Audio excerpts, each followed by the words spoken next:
What if humans used 100% of their brains?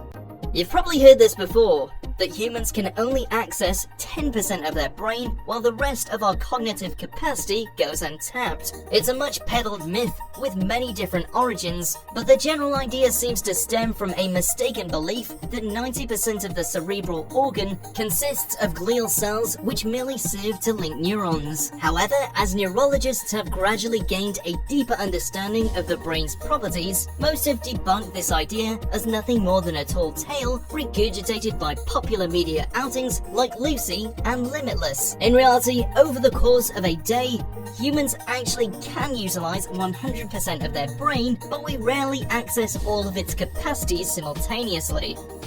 The brain is a powerful beast that consumes more energy than anything else in the body. Therefore, efficiency is crucial to prevent exhaustion or burnout. In order to avoid wasting resources, the brain prioritizes certain regions that tend to be accessed more regularly by the user. Altogether, it's an extensive interconnected network packed with hundreds of possible connections, allowing for a wide range of behaviors. But as humans form routines, the brain starts prioritizing specific neurological pathways to increase productivity, while other regions are worked more sporadically.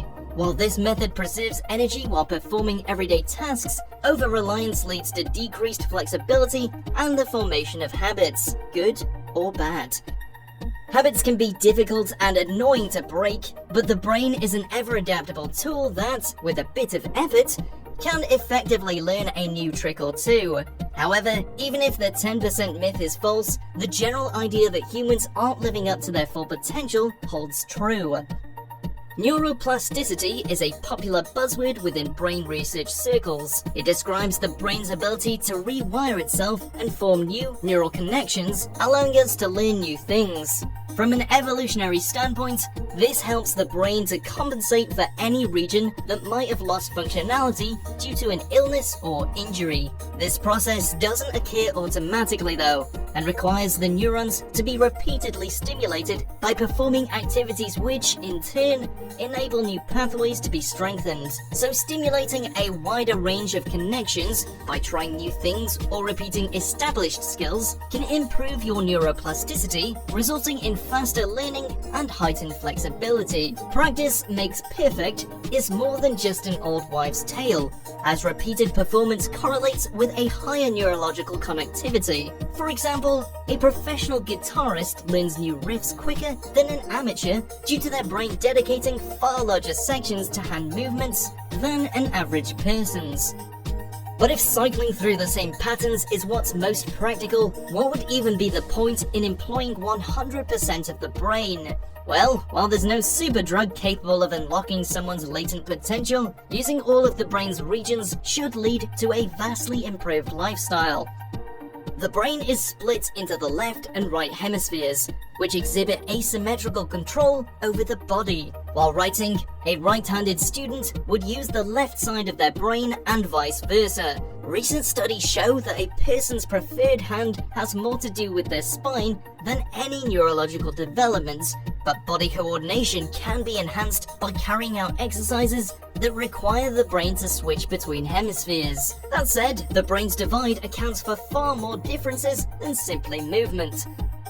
The right-sided hemisphere is linked with creativity, intuition, and holistic thought, while the left side deals with logic, reasoning, and scientific skill. As a statistician and an artist prioritize their left and right hemispheres respectively, that side of their brain could establish dominance. But even a mathematician's creative hemispheres will never be completely out of commission. People just prefer to use a well-oiled machine over a less reliable alternative, so they tend to stick to what they know. The brain functions in waves, and depending on the situation, one hemisphere will take charge and approach a task with a distinct attitude. If the right side wins out, the person will opt for a more holistic viewpoint and focus on the whole rather than the individual parts. Alternatively, a left-sided analytical approach attempts to comprehend the whole by closely examining the separate ingredients or smaller details. The two hemispheres do work in tandem, but the quicker a brain can shift between analytical and holistic thinking, the more complex, creative, and probably effective the thinker would be.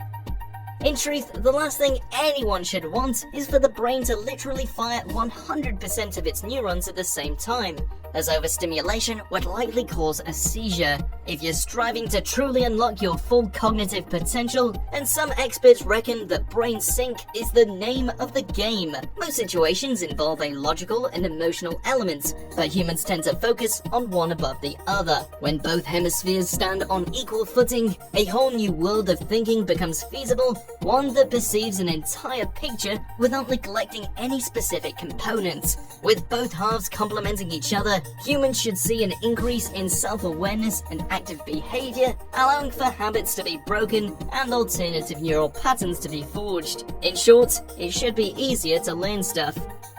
It is generally accepted that creativity and innovation peak during our youth, primarily because children lack the fear or knowledge that a goal might be illogical or impossible. A child still developing brain soaks up information at an incredible rate, but in the late 19th century, psychologist William James theorized that by the age of 30, a person's character is set like plaster and will never soften again. Sadly, later research lowered the cutoff point to 25, stressing that change becomes harder once stubborn patterns are firmly established. However, a well-balanced brain unlocks superlearning, allowing for alien concepts to be picked up at a quicker rate and problems to be analyzed from a wider range of perspectives. By definition, innovation requires fresh connections to be formed between neurons, but that is only probable when a human is tapping into 100% of their network.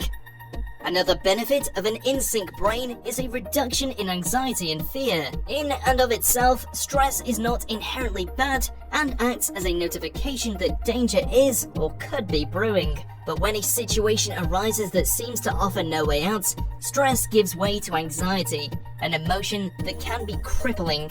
However, heightened awareness due to brain sync would open up more potential avenues that can be mined for solutions, which should reduce fear, which correlates negatively with our understanding of the world around us. Therefore, a person efficiently using 100% of their brain should be calmer and more relaxed.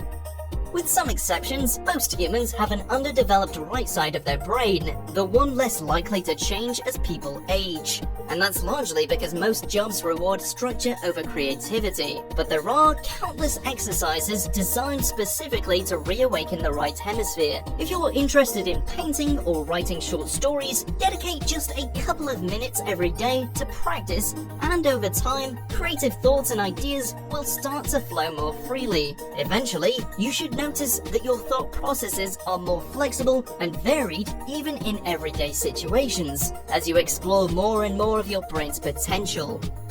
So, although there aren't any special cheat codes or drugs that instantly activate 100% of your brain as per the movies, and the hypothetical benefits would be far less cartoonish than suggested by certain films, we needn't feel as though we're wasting brain power that's irretrievably locked away from us, because a well-balanced brain is very achievable if you're prepared to routinely break away from routine. By regularly mixing up and challenging yourself, you blow the dust out of even the creakiest of cognitive corners, and the rewards of a well-balanced brain are definitely worth the effort.